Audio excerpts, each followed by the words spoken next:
Yes, good morning students. Welcome back to my YouTube channel, The Beauty of Physics. Myself Manoj Aneja. Today in this video, I am going to cover a very important topic, Newton's laws of motion. First one and second one I am going to cover in this video. Let's start the video. So before I start the video, let's introduce a very important concept, which is momentum. What is momentum? So momentum is a physical quantity which gives us the description about motion contained in a body. वो जो एक body है वो motion में है, तो quantity of motion content in a body is governed by this physical quantity momentum. Now quantity of motion content by the body depends on two factors, mass and the speed of the body. तो जो कितना ज्यादा उसमें कितनी ज्यादा motion contain है ये depend करता है दो फैक्टर्स पर, मास और स्पीड पर. तो बच्चों मोमेंटम है जो आपका वो क्या है, K into mv. K is a constant of proportionality which is taken as 1. तो बच्चों momentum is mass into velocity की प्रोडक्ट है. In vector form P vector is equal to m into v vector. Unit kilogram velocity metre per. It's a vector quantity, direction same as that of velocity. Direction same as that of velocity. तो जब momentum versus graph करते हैं, P versus V graph कैसा होगा? P versus V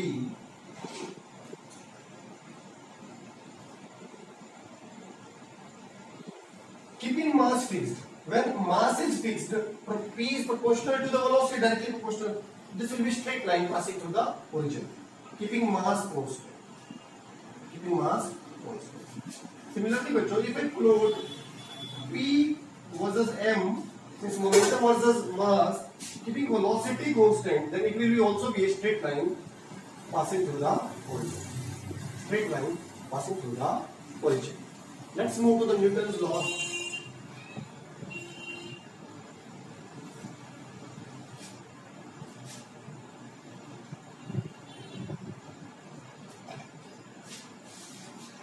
The Newton's first law of motion.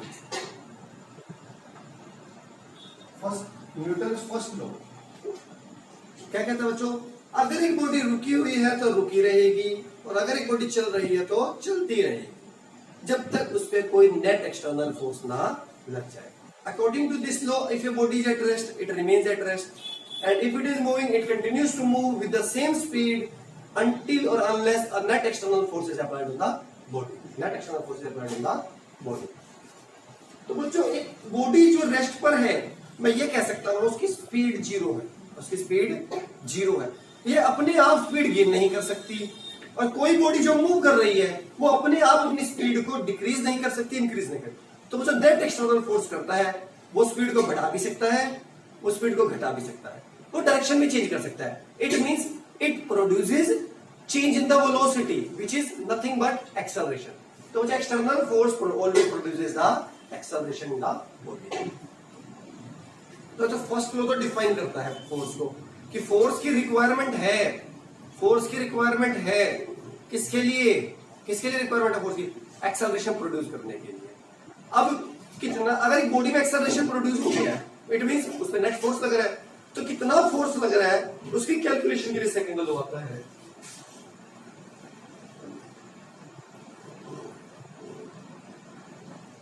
ये क्या कहता है बच्चों?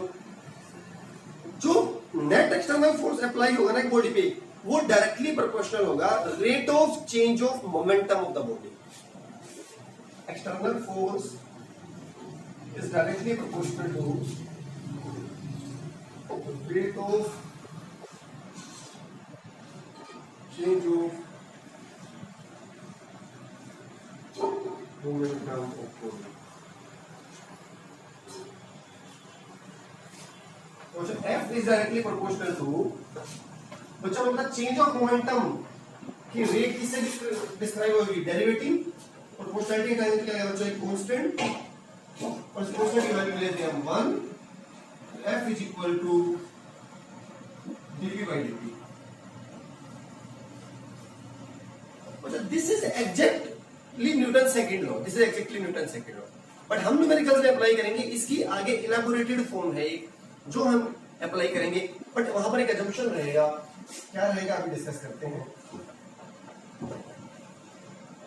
तो मोमेंटम क्या होता है अभी बताया, तो मास और वेलोसिटी की प्रोडक्ट, मास और वेलोसिटी की। बच्चों अगर मास बॉडी का कांस्टेंट है, मास इज नॉट चेंजिंग, तो मैं इसको बाहर ले सकता हूं, इसे m को। तो बच्चों ये क्या हो गया, dv by dt। और dv by dt बच्चों हमें पता है एक्सेलरेशन। तो बच्चों force acting on a body is the product of mass times acceleration of the body, mass times acceleration of the body. तो कितना फोर्स लगेगा, ये किसके इक्वल होगा, जो मास times acceleration, provided mass is constant. तो बच्चों ये जब भी हम ये क्वेश्चन ये अप्लाई करेंगे न्यूटन सेकंड में, एग्जैक्टली ये है बच्चों ये। But when mass of the body is constant we will apply this formula. और मैक्सिमम केसेस में हम ये अप्लाई कर पाएंगे क्योंकि क्वेश्चन में मास इज नॉट चेंजिंग। जो हमारे क्वेश्चन होता है मास, एक अगर रियल केस में मास जब चेंज हो रहा होगा तो हम ये वाला फॉर्मूला अप्लाई करेंगे। ठीक है बच्चों, तो ये है बच्चों न्यूटन सेकंड। इसके बाद बच्चों यूनिट्स के बारे में डिस्कस करते हैं। फोर्स की यूनिट हमें वैसे पता है, एसआई सिस्टम में न्यूटन होती है, सीजीएस सिस्टम में डाइन होती है। बच्चों यहाँ पे उन्होंने एक सिस्टम बना दिया है, एब्सोल्यूट सिस्टम। केवल फोर्स के लिए बच्चों एक एब्सोल्यूट सिस्टम ऑफ यूनिट्स है और एक gravitational system of units.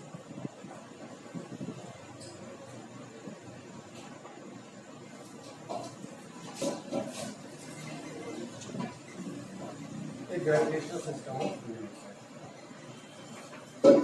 Absolute system में क्या डेफिनेशन होगी बच्चों फोर्स की यूनिट की? फोर्स की यूनिट को कह सकते हैं वन एब्सोल्यूट यूनिट। अगर ये यूनिट ग्राम की बॉडी में यूनिट एक्सेलरेशन प्रोड्यूस करता है, यूनिट ग्राम की बॉडी में यूनिट एक्सेलरेशन प्रोड्यूस करता है, तो its unit is one absolute unit. Its unit is one absolute unit. In SI system हमें पता है unit is Newton, unit is Newton. Unit है तो बच्चों n छोटा आएगा, सिंबल में कैपिटल। अभी हमने किया बच्चों F equal to M E, F equal to M E. बच्चों एब्सोल्यूट यूनिट मैंने क्या बताया, वन एब्सोल्यूट यूनिट होगी। और कौन सी यूनिट थी हमने एब्सोल्यूट में? एसआई सिस्टम में न्यूटन। जब यूनिट ग्राम की बॉडी में यूनिट एक्सेलरेशन, एसआई सिस्टम में मास क्या होगा बच्चों, किलोग्राम, और एक्सेलरेशन क्या होगा, मीटर पर सेकंड। तो 1 न्यूटन फोर्स एक्ट करेगा एक बॉडी पर जिसका मास 1 किलोग्राम है और उसका एक्सेलरेशन 1 मीटर पर सेकंड स्क्वायर का प्रोड्यूस होगा। सेकंड बताइए सीजीएस सिस्टम।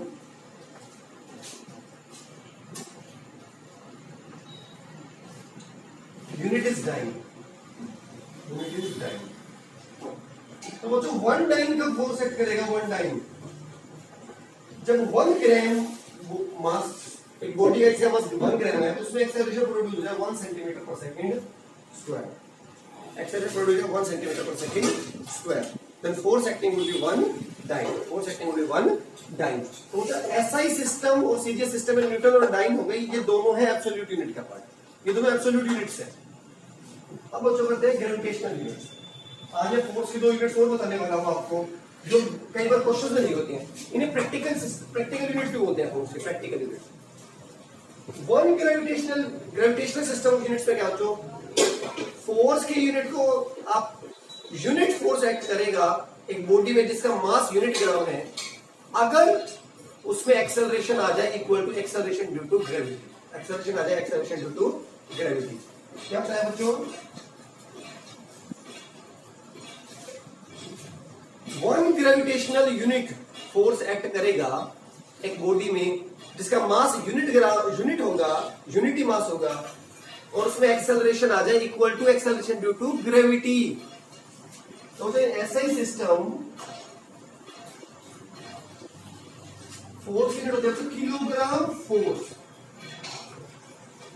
और क्या होता है बच्चों, ये कब आएगा, एक यूनिट ग्राम की बॉडी में एसआई सिस्टम में मास का यूनिट 1 किलोग्राम, एक्सेलरेशन आ जाए equal to acceleration due to gravity. ऐसा सिस्टम में एक्सेलरेशन ड्यू टू ग्रेविटी करके 9.8 होती है मीटर पर सेकंड।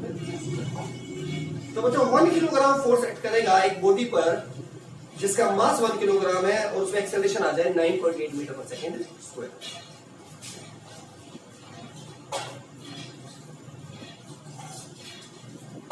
तो सीरियस सिस्टम में क्या होगा? सीरियस सिस्टम में 1 gram force is equal to 1 gram into 980 centimetre per second square. तो जो एक बॉडी पर 1 ग्राम फोर्स एक्ट करेगा जिसका मास है 1 ग्राम और उसमें एक्सेलरेशन है 980 centimetre per second square, centimetre per second square. ठीक है बच्चों, अब मुझे अगर मैं कन्वर्जन करने लगूं इसमें और इसमें, आपका इसमें और इसमें, तो कैसे कन्वर्जन होगा बच्चों? 1 kilogram force is equal to 1 kilogram को बच्चों 1000 ग्राम कर लेता हूँ। 9.8 मीटर पर सेकेंड को बच्चों मैं ये डेसिमल हटाता हूँ तो मैं, और ये मीटर है तो बच्चों सेंटीमीटर के लिए मैं 100 मल्टीप्लाई करता हूँ। ये आ गया है बच्चों हमारा, तो क्या आ गया है बच्चों हमारा 1000 ग्राम, तो ये दिस इज 980 मीटर, मीटर को जो कन्वर्ट किया तो 100 आ गया सेंटीमीटर स्क्वायर।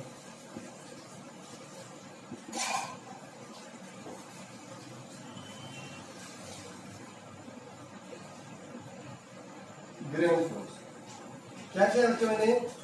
1 किलोग्राम फोर्स है, 1 किलोग्राम को 1000 ग्राम, 9.8 मीटर पर सेकंड स्क्वायर को मैंने मीटर को सेंटीमीटर कन्वर्ट किया, 100 से मल्टीप्लाई डेसिमल किया 980 इनटू दिस वन, और यूनिट क्या जाएगी? ग्राम पर सेंटीमीटर स्क्वायर ग्राम फोर्स। तो ये रिलेशन हो जाएगा 1 किलोग्राम फोर्स। ठीक है, अच्छा आज की वीडियो के लिए इतना ही। वीडियो पसंद आया तो लाइक कर दीजिए। Thank you so much.